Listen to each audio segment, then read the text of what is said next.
welcome to Access Sportsnet. Lakers driven by your Southern California Honda dealers. Happy birthday, big game, James Worthy. I'm Chris McGee, Derek Fisher, and the legend, the birthday boy, big game, James Worthy. Lakers get a win for you. That was quite the birthday gift. Thank you. Thank you for some good team play. Of course, having your boy Shooter back made a big difference, but I thought collectively they made their minds up that they were going to get back to playing Laker basketball, and I thought they did it, Edie. Yeah, the Dennis effect. We'll talk about that in a little bit. You're absolutely correct. The Lakers snapped the four-game skid. Fish, that 31-19 third kind of broke the game open, gave the Lakers control, but it was the defensive adjustments they made, the trapping, getting the ball at Dame's hands, the rotations, the active hands that you thought kind of turned this game. They held them to just 36 points in the second half. Yeah, I mean, that was the one thing that really, changed in that third quarter. I think, the coaching staff, players playing against the Blazers in the postseason, knowing what Lillard is capable of, 24 points in the first half, and they decided they were going to make somebody else beat them. Really aggressive in screen roll, sending a lot of extra bodies. And I think the Lakers are better with this particular group when they're trapping, rotating, flying around, getting into the passing lanes, gets them out in transition. They can score easy before the defense is set. Yeah, you see this defense right here, big game James. LeBron getting it done on that end. He had 4 blocks and 3 steals to go along with his 28 points, 11 rebounds, and 7 assists. Yeah, I mean, their defense has been exceptional. If I'm not mistaken, this is what the second game in a row they've held the team under 100 points.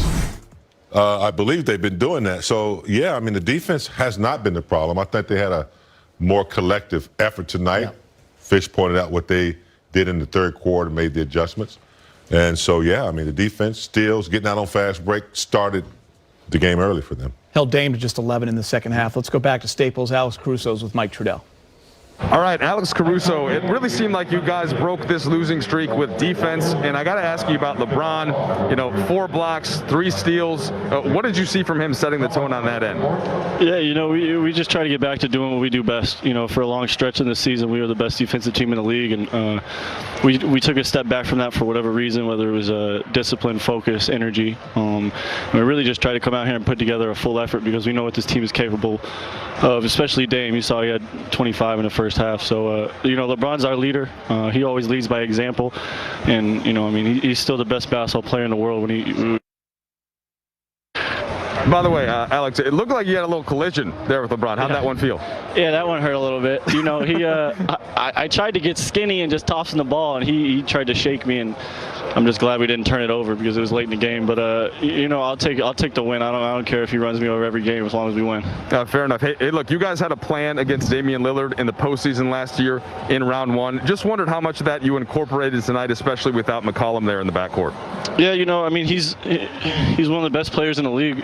So if you don't give him the right attention, I don't think we did a good enough job in the first half. Obviously, he had 25, and he makes it look so easy. So, luckily for us, they were missing CJ. That's usually a pretty good 1-2 punch. But Gary Trent is just as good up-and-coming player, and he's been playing well. So, limiting him and the other guys is really the key because Dame's going to get his regardless. He's that good of a player. But we try to make it tough on him, and I think we did a pretty good job. Yeah, Alex, anything you found tonight, just whether it was defensively, you're starting to get an offensive rhythm after that streak that you can now apply as you move forward to close things out before the All-Star break and then the second half of the season? Yeah, man, just trying to get better, right? We talked about it yesterday on the Instagram Live thing, and then we've been saying it after all these losses. We're just trying to get better, trying to find our rhythm, trying to find how we can play, and a lot of that I think is us just going out and playing a little nasty, playing tough, playing hard, and encouraging each other, and it showed tonight. All right, look, we'll let you go get in the little ice bath there after that collision, but you gave him a little shot too. Yeah, not very much though. Not very much. All right, man, appreciate it. All right, take care. Big game, I think you hit it on the head. We all know what the Lakers miss with Anthony Davis. Okay, he's one of the best players in the game. He's an all-star. But in the last 4 games, they've missed Dennis Schroeder. And when AD was out that first game, and you saw that Dennis was the clear-cut number 2 for this Laker team. They beat Minnesota, he had 24 points, and then he misses those 4 games. And you noticed it on both ends. Defensively, able to pick up a guy in 94, a guy that's able to stay in front of Dame best that he can, cause havoc with those Portland guards. And then offensively, though, Fish, the creation, be able to create for others himself, hits free throws, 9 for 9. And top it all, he makes it easier for LeBron. Bottom line, bottom line, they've missed him big time these last 4 games. Yeah, no, he's an all-star caliber player. Whether he makes all-star teams or not, that's up to fans and voters, and there are only so many guys that can make the all-star team. But in terms of his abilities, his talents, what he provides for his team on both ends of the floor, this guy is a legitimate NBA starting point guard on a championship-level team. He does a lot, and his confidence, I think, is really what I think is infectious for this team. Oftentimes, your superstar guys are obviously very confident, high believers in themselves. But other guys don't always have that swagger that they can do anything on the court. And Dennis has that, and I think it helps the other guys to be more confident at times. Big Game James, I have a gift for you. We're going to LeBron. A birthday gift. You're not staying late tonight. We're going to LeBron James talking with Mike in the media.